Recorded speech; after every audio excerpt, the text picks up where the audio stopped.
Het belangrijkste nieuws van Curaçao in het Nederlands. Extra Journaal. Vers van de pers. Welkom bij Extra Journaal. Fijn dat u weer kijkt. We hebben het belangrijkste nieuws voor u op een rij gezet. En we beginnen met het bericht dat de politie gisteren een overvaller heeft doodgeschoten. Dat gebeurde woensdagavond rond een uur of 10 bij de rotonde van de Caracas Bayweg. Bij Caracas Bay. Er is een man doodgeschoten. Hij zou samen met een andere man een overval hebben gepleegd op een woning daar in de buurt. Een vrouwelijke agent in Burger was ter plaatse en heeft tijdens een achtervolging op de mannen geschoten. Eén is daarbij geraakt en overleden.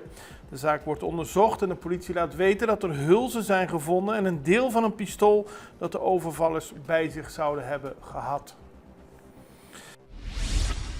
Eis van 8 jaar tegen Lo Martinez, dat was gisteren te horen in de rechtbank. Het Openbaar Ministerie heeft 8 jaar gevangenisstraf geëist tegen Miguelangelo Lo Martinez. Hij is leider van de politieke partij CEM. Hij wordt ervan verdacht zich bezig te hebben gehouden met cocaïnehandel en witwassen tussen 2019 en 2023. In een deel van die tijd, tussen 2021 en 2024, zat hij voor zijn partij in het Curaçaose parlement. Hij werd in november vorig jaar gearresteerd. Martinez ontkent alle beschuldigingen. Hij zegt dat het Openbaar Ministerie geknipt en geplakt heeft uit allerlei chats. En hij is een politieke gevangene en niet iemand die zich schuldig heeft gemaakt aan cocaïnesmokkel, aldus Martinez. Zijn advocaten krijgen aanstaande woensdag de gelegenheid om een verdediging te geven. Scholen zijn weer open. Dat is goed nieuws natuurlijk voor alle leerlingen en misschien ook wel voor alle ouders en ook voor alle docenten. Er wordt gewoon weer gewerkt in de scholen. De kinderen kunnen gewoon weer naar school. Het is weer back to normal, zou je eigenlijk kunnen zeggen. En de minister van Onderwijs die is vanochtend gaan kijken of het overal allemaal goed gaat. Hij begon bij de school die Fondessi, Manuel Caral Piar. Hij ging daarna naar de school Speciaal Avançá Mariette Alberto. Hij ging naar de Colegio San Martín de Porres en naar de Dr. Albert Schweitzer Parera VSBO. En voor heel veel nieuwe leerlingen, de allerkleinste, is het natuurlijk een hele grote stap. Maar eigenlijk is het voor alle leerlingen leuk om weer terug te zijn op school. Ik wens iedereen een heel prachtig schooljaar. De regering wordt geïnformeerd over veiligheidssituatie. Dat gebeurde gisteren tijdens de vergadering van de Raad van Ministers. De actuele veiligheidssituatie in de regio. En dat heeft te maken met de aangekondigde versterking van Amerikaanse eenheden in het Caribisch gebied. Informatie aan de ministerraad werd verstrekt door de commandant der zeemacht in het Caribisch gebied, commandeur Walter Hansen, en de directeur van de Nationale Veiligheidsdienst Curaçao, Jérôme Beeldsnijder. Defensie is als Koninkrijksdepartement verantwoordelijk voor de verdediging van het Koninkrijk. En het is goed om de ministerraad op de hoogte te stellen. En die zijn dus wat dat betreft gebriefd. Tweede Kamerleden bezorgd over de situatie. Ook dat gaat over de situatie rond de Amerikaanse activiteit in de Caribische Zee. Er zijn 3 parlementariërs van de D66. Die hebben hierover een brief geschreven aan de Nederlandse ministers van Defensie en ook van Buitenlandse Zaken. Waarbij ze vragen hebben gesteld over de mobilisatie van Amerikaanse maritieme eenheden nabij Venezuela. En in hoeverre Curaçao, Aruba en Bonaire worden geïnformeerd over alle ontwikkelingen. Ook omdat Amerika natuurlijk altijd samenwerkt met Curaçao en ook met Aruba in de drugsbestrijding. En de parlementariërs van D66 willen weten wat zich allemaal gaat afspelen, in hoeverre er ook overleg plaatsvindt binnen het Koninkrijk. Dan gaan we naar iets heel anders. Advies IMF, gerichte verhoging AOV. Dat is een advies wat het Internationaal Monetair Fonds heeft gegeven over onze AOV. Dat adviseert namelijk om de algemene ouderdomsverzekering wel te verhogen, maar op een manier die betaalbaar blijft voor de schatkist. De huidige AOV-uitkering van 862 gulden per maand is slechts 56% van de armoedegrens. Voor 65% van de ouderen is de AOV de belangrijkste bron van inkomen. Daarom zegt het IMF dat er moet worden verhoogd, maar dat moet op een duidelijke en voorzichtige manier gebeuren, omdat het wel betaalbaar moet blijven, aldus het internationale financiële instelling. Dan willen vakbonden duidelijkheid over vakantiegeld. Dat hebben ze gisteren laten weten aan de minister van Bestuur, Planning en Dienstverlening, Kimberly Louyantai. De vakbonden die de publieke werknemers vertegenwoordigen en deel uitmaken van de Centrale Commissie van Vakbonden willen meer informatie van de regering over de uitbetaling van de resterende 2% vakantiegeld. De regering heeft ingestemd met het verzoek van de vakbonden om het vakantiegeld te verhogen van 6 naar 8%. Maar in juni is slechts 6% uitbetaald met de belofte dat de resterende 2% later dit jaar zal worden uitbetaald. En nu willen ze van de minister weten wanneer dat gaat gebeuren. Er wordt nog verder over gesproken. Wij gaan even naar een break. Zijn zo bij u terug. Extra in Nederland. Van Amsterdam tot Arnhem, van Groningen tot Maastricht, Extra is erbij. Volg Extra Digitaal en blijf op de hoogte van de belangrijkste ontwikkelingen in Nederland. Extra Digitaal is te zien op verschillende platforms en kanalen zoals WhatsApp, YouTube, Facebook, Instagram en ook TikTok. Wilt u ons op de hoogte brengen van een evenement of iets doorgeven? Neem contact op via WhatsApp, e-mail, Facebook of bel gewoon 06 1364 2945. Volg of abonneer je op Extra Digitaal. Klik aan en volg ons.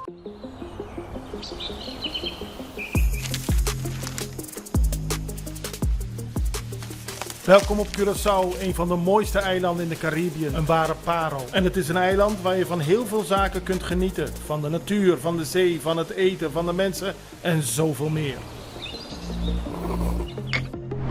Curaçao is een eiland waar heel veel gebeurt op het gebied van politiek, cultuur, sport en zoveel meer. En Extra Journaal brengt het belangrijkste nieuws van Curaçao. Maar we hebben ook aandacht voor al het nieuws op Bonaire en Aruba en op de bovenwinden, Saba, Sint Maarten en Sint Eustatius.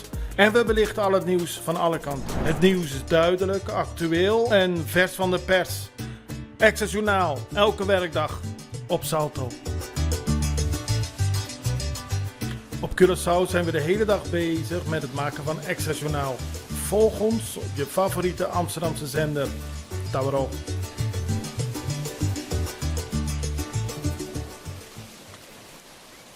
We beginnen op Curaçao. Er was gisteren een huiszoeking bij de Liraweg. Die huiszoeking vond plaats door medewerkers van de Koninklijke Marechaussee samen met het RST. Ze hebben een gerechtelijke inval gedaan in een appartementencomplex aan de Liraweg. Daarbij zijn diverse documenten in beslag genomen. En er is geprobeerd om meer informatie hierover te verkrijgen door de Extra, maar het is tot nu toe niet gelukt. Er zijn wel aanwijzingen dat deze zaak verband houdt met een verzoek dat uit Nederland is gekomen. Wordt vervolgd dus. Auto slaat over de kop. Dat gebeurde gisterenochtend in de vroege ochtenduren.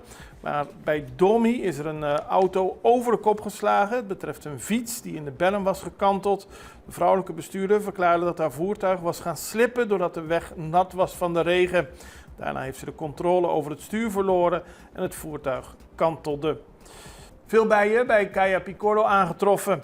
Bewoners in de buurt van die straat zitten met hun handen in het haar nadat er verschillende bijenkasten zijn ontdekt die op een braakliggend terrein zijn geplaatst. U heeft het allemaal gevolgd in het nieuws. Er zijn veel aanvallen van bijen de laatste tijd. En de bewoners die zijn nu bang dat ook hiermee problemen gaan ontstaan. Het gaat om 3 bijenkasten die bij elkaar zijn geplaatst. Dan gaan we naar een interview met Stella van Rijn, rector magnificus van de University of Curaçao, over een interessant onderwerp, AI of AI zoals u wil. Want de universiteit vindt het van belang dat de hele samenleving zich goed voorbereidt op deze mogelijkheden die AI allemaal biedt. Er was eerder al een goede bijeenkomst tijdens de Green Week van mensen die zich bezighouden met de duurzaamheid en de ontwikkeling van Curaçao. Dat was eerder dit jaar. Gisteren was er een masterclass over AI. En Stella van Rijn legt uit waarom het zo belangrijk is dat we ons daarmee bezighouden. We hebben als universiteit samen met UNESCO een readiness assessment gedaan naar AI readiness op Curaçao. En daar is uitgekomen dat we heel veel moeten doen op Curaçao aan uitleg, voorlichting, mensen leren, trainen, bijbrengen wat het is en wat het brengt. En wat wij wilden doen is dat niet alleen voor mensen die werken, die professioneel bezig zijn met AI, maar ook dat we, daarom heet het AI for Good, using AI for Good, maar dat we ook iedereen die op een maatschappelijke manier ergens mee bezig is, kan leren en kijken hoe kan ik AI inzetten voor wat ik goed wil doen. En dat is eigenlijk een follow-up op zeg maar, de onderstroom die we tijdens de Green Week met professor Jan Rotmans in maart bij elkaar hebben gebracht. Om te zorgen dat we van elkaar een beetje weten wie is er nou waar mee bezig om Curaçao een mooier, beter, gezonder, milieuvriendelijker en duurzaam eiland te maken. Maar daarbij is een universiteit natuurlijk belangrijk, omdat mensen die op hun eigen terrein met verschillende zaken bezig zijn, op die manier samengebracht kunnen worden. En wellicht kunnen er ook verbindingen worden gemaakt waar mensen helemaal niet aan denken. Precies dat. De universiteit zie ik als een veilige haven, zonder eigen belang. Wij kunnen verbinden en we kunnen een katalysatorfunctie hebben om dat soort partijen samen te brengen. En ook om in de gemeenschappelijkheid te laten zien wat er allemaal gebeurt. Dat kun je niet van de individuele mensen en de individuele kleine organisaties verwachten. Dat kan een universiteit bijvoorbeeld wel doen. Ja. We noemen dat community engagement voor duurzaamheid. We willen echt proberen om mensen met elkaar in contact te brengen, maar ook dat het zichtbaar is voor de buitenwereld wat er allemaal gebeurt en wat elkaar kan versterken. En waarom is dat van belang bij AI? Omdat je met AI tools tot je beschikking hebt waarvan je niet dacht dat je ze zou hebben. En het kan zoveel tijd en moeite besparen als je AI kunt gebruiken voor de tijdrovende dingen, data-analyses, onderzoek, etc. En je kunt er ook van elkaar meer leren en je kunt met elkaar samen misschien ook bepaalde AI-oplossingen laten werken. Ja. Om te zien wat kunnen we hiermee doen en wat gaan we ermee doen. Om juist te focussen op waar heb ik mijn eigen activiteiten, kritisch denken en dergelijke voor nodig. En AI kan andere dingen voor je doen, die tijdrovend zijn. Maar gaat het ook betekenen dat er andere vakken, opleidingen moeten worden gegeven op Curaçao? Omdat we dadelijk de oude niet meer kunnen gebruiken als we gebruik maken van AI? Nou ja, ik heb 25 jaar geleden aan de universiteit een studie MBA IT gedaan. En sindsdien heb ik een halve IT-brein. En dat betekent dat ik permanent kijk naar wat voor gevolgen hebben die IT-ontwikkelingen zoals AI en nu ook AGI, Artificial Generative Intelligence, wat een stapje opwaarts is van AI. Die kan in de context verbanden zien en dingen bedenken en met elkaar in verband brengen wat AI nog niet kan. Zo. Maar AGI wel. En ChatGPT 5 kan daar een voorbeeld van worden. Waardoor eigenlijk iedereen die met heel veel data werkt daar effect van gaat voelen. Want dat werk gaat voor een groot gedeelte overbodig worden.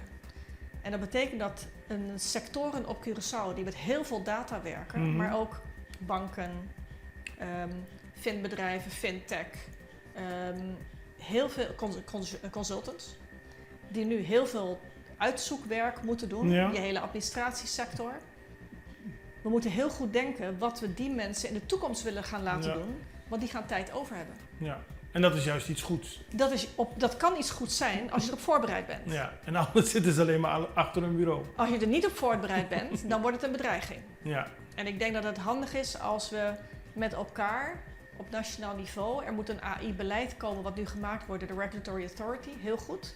Maar daarnaast denk ik dat het goed is als we proberen niet afhankelijk te zijn van wat anderen ons willen komen vertellen over AI en de ontwikkelingen. Je hebt allerlei mensen die, Sabine is van hier overigens, maar je hebt allerlei masterclasses en trainingen en opleidingen die mensen hier willen komen geven. Ja. Maar ik wil proberen of we de handen op elkaar kunnen krijgen om als overheid, UOC en bedrijfsleven samen te gaan kijken in Silicon Valley. Zo. Wat betekent het? En hoe kunnen wij daar als Curaçao ons voordeel uithalen? Om dan met elkaar, want die partijen moeten altijd samenwerken. Privésector heeft de werkgelegenheid. Overheid is mede verantwoordelijk voor economische ontwikkeling. Universiteit moet mensen opleiden. Dat wij voor al die uren die straks vrijgespeeld worden aan kennis en kunde, hoe we die willen gaan inzetten om AI voor ons eiland heel goed te gaan gebruiken. En dat gebruiken om een eerste stap te zetten en niet af te wachten wat er internationaal allemaal gaat gebeuren. Ja, niet reactief, maar proactief. Dan gaan we naar internationaal nieuws en we hebben het al gehad over de dreiging in de Caribische Zee. Nu Amerikaanse militairen in de richting van Venezuela gaan. De aanwezigheid van 3 Amerikaanse marineschepen voor de kust van Venezuela heeft echter geen gevolgen voor Nederlandse defensieoperaties in het gebied. Dat zegt een woordvoerder van de Nederlandse Defensie. Het is wel bekend dat de Amerikaanse president Trump 3 marineschepen heeft gestuurd naar Venezuela om de dreiging van Latijns-Amerikaanse drugskartels te bestrijden. Trump voert de druk op op Venezuela en die heeft hard gereageerd. Zoals bekend heeft de president van Venezuela laten weten dit als een agressieve aanval te zien. En hij heeft 405 miljoen burgers, milities, proberen te mobiliseren om het land te verdedigen. Volgens de Nederlandse defensie is Nederland er echter nauwelijks bij betrokken. Maar omdat we natuurlijk geografisch wel in de buurt liggen en omdat Venezuela op het dichtstbijzijnde punt maar 65 kilometer van ons vandaan is, op Curaçao, is het heel goed om de situatie in de gaten te houden. En ontwikkelingen die hier verder over komen, zullen we met u delen. Tot nu toe weten we dat Amerika heeft gezegd dat de marineschepen aanwezig zijn om de drugshandel te bestrijden. En daarover moeten we kijken in hoeverre dat resultaten oplevert. En natuurlijk wat Venezuela doet. Die hebben al gedreigd met de grenzen te sluiten. Dat zou onder meer kunnen betekenen dat er geen barkjes vanuit Venezuela meer hier komen en vliegtuigen. Maar zoals gezegd moeten we het allemaal voor u in de gaten houden. En dat zullen we doen. Morgen weer. Ik hoop dat u erbij bent. Ik ben er zeker. Tot ziens. Dag.